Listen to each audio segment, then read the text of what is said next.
I got a question. Why is it that Steve Jobs did not want his children to use the iPad? Why is it that Bill Gates would limit how much time his kids would use on technology? And why is it that other tech executives there in Silicon Valley would send their kids to schools that wouldn't have these devices? Is it maybe that old drug dealer's adage that goes, don't get high on your own supply? Maybe the idea is, I don't care if your kids get stuck doing this stuff or if you get hooked on it, but I don't want my family messed up with this kind of thing. Well, we're going to look at the research of what is actually taking place in the minds and brains of people today.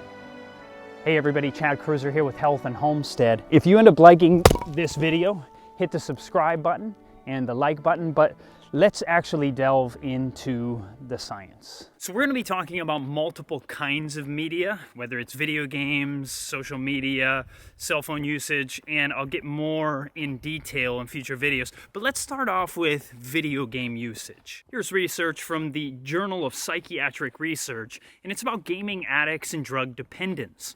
Now, they did MRI scans on these young men, and they compared individuals who were either addicted or not addicted to video games, and the brain activation in the video game addicted individuals was similar to people who have a drug addiction. Addiction is a very interesting thing. The pathway in the brain of an addicted individual is similar whether they're into cutting, video games, alcohol, whatever it is. Addiction is a specific pathway in the brain, and young people who are addicted to video games have that same addicted brain of a person who may be addicted to some other substance or drug. But let's move on from the video games onto just simple cell phone usage. And I call these suicidal cell phones. It may be a little bit of a hyperbole there, but what do we see from the research? A study by Florida State University revealed that mental health problems, depression, and suicide attempts increased along with increased ownership and use of cell phones. Now, somebody might be thinking right away, okay, yeah, but correlation is not always causation. But we're going to find that there's actually a dose response. As the increasing time is spent on the cell phones, greater likelihood of suicidal tendencies exhibit themselves in young people. So it revealed that those who spent 5 or more hours a day on electronic devices had a 48% likelihood of suicidal behavior. Now, these are incredible statistics, and we actually now know that young people are more likely to commit suicide than they are to be killed by homicide. And so suicide is an incredibly difficult situation taking place in society amongst young people right now. And a study out of the UK, this was back in 2019 before all the craziness of 2020 took place, that young people, 60% of actual children had anxiety, 60%. And that was before you had any kind of, disease running rampant, and you didn't have, World War and all these kinds of things, yet it's considered to be one of the most stressed generations ever. Now, speaking of texting, it turns out that 18 to 24-year-olds receive and send an average of 3,853 texts every single month. So obviously this is a standard way of communication. I'm not telling people not to communicate this way. I text people, I'm in contact with people this way, but there seems to be some form of overconsumption taking place of these devices. Everybody gets to choose what they want to do. I'm not here to force anybody to do anything. It's just maybe we're missing out on simple times to just be silent. Now, you may have heard that overconsumption of certain forms of social media actually increase people's likelihood of being depressed. And what about young people? Now, before we look at research on young people, we know that even overconsumption of Facebook increases the likelihood of being depressed. And young people largely are not on Facebook. Facebook is for kind of old people like me, I guess. It's my 40th birthday today, and so older people are on things like Facebook, but younger people are more interested in other forms of social media. What are the most used platforms of social media for teens? It's Snapchat and Instagram. 76% of teens use Instagram and 75% use Snapchat. This was before TikTok became popular, and I'm not actually sure now, adding TikTok in there, what percentage of teens are on TikTok, but that's probably a massive percentage also. But what social media platforms are most likely to increase your chances of being depressed? Well, number 1, Instagram, and number 2, Snapchat. So what we see is that the most likely platforms to make young people depressed are the platforms they're most likely to spend time on. Sometimes there's actually a book titled something like this, What Your Brain Wants and Why You Should Do the Opposite. And sometimes when it comes to things like overconsumption of social media, what our brain wants, we should simply do the opposite. Getting away from these things, spending time actually communicating one-on-one with human beings is so important. And we're at a time in society where often people, when they're with family, when they're with their friends, are not actually with them because they're on their devices, more interested in what somebody else is doing than what they are actually doing. And this idea of being interested in something else other than what you're actually doing, is there any research that may tie into this? Check this out. Well, dopamine is a neurochemical, a neurotransmitter that we used to think of mainly as being something like pleasure or happiness, but in reality it has more to do with desire.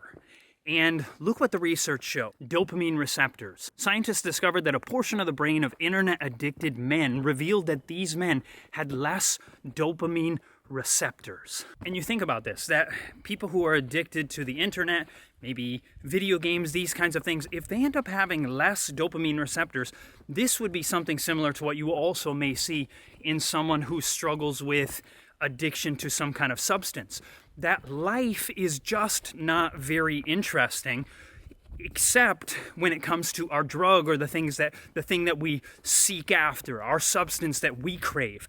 And we see that taking place with overconsumption of media, that our brains are getting to the point where life outside of our substance just doesn't find interest. And so being with other people, communicating with people, doing things with our hands, work, actually doing something in life is not interesting because we're too fixated on the thing that we're addicted to. So could it be that giving our kids, filling their lives with video games, with internet, with media, with cell phones, that we may actually be making it so that they have less interest in every other part of life?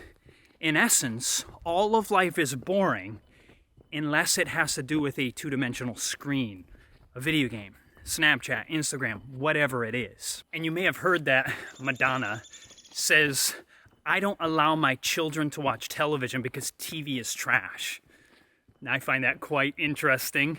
And so she doesn't want her kids to be on television. And we're also told that she actually says, I don't let my teenage children have cell phones. What? Why would she not allow her children to have cell phones? Maybe she's kind of like these guys in Silicon Valley. Maybe she's like the Steve Jobs and the tech executives of Silicon Valley.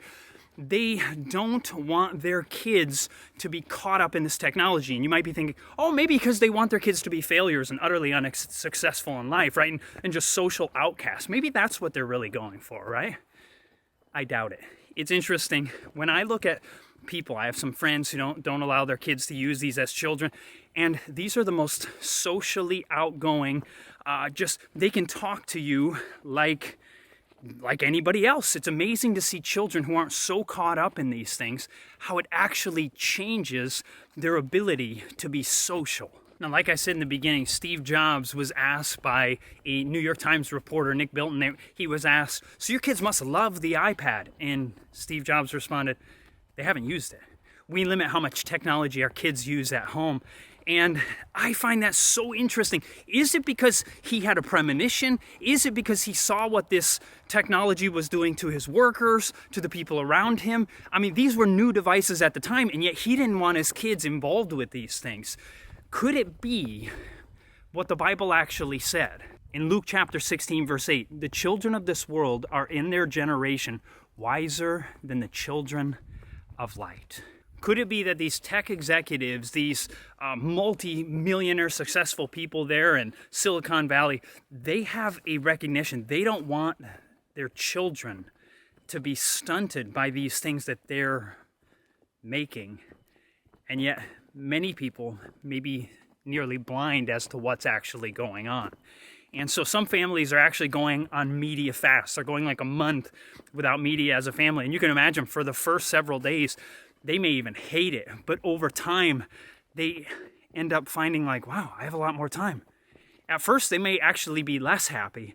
And then within days or weeks, they start becoming happier than they have been in years, being more connected with their family, spending more time actually communicating personally with people rather than just on a two-dimensional screen. Now, I'd love to hear what you think about this. What are your thoughts about this? Please share it in the comments section. Now, in future videos, I'm actually going to be sharing with you some of the research on how it's actually causing physical structural changes in the brains of people who are over-consuming media. And I'm going to also show you some things we can do to actually change it for the better. So if you like this video, hit the thumbs up, hit the subscribe button, share it with your friends. God bless and have a fantastic day.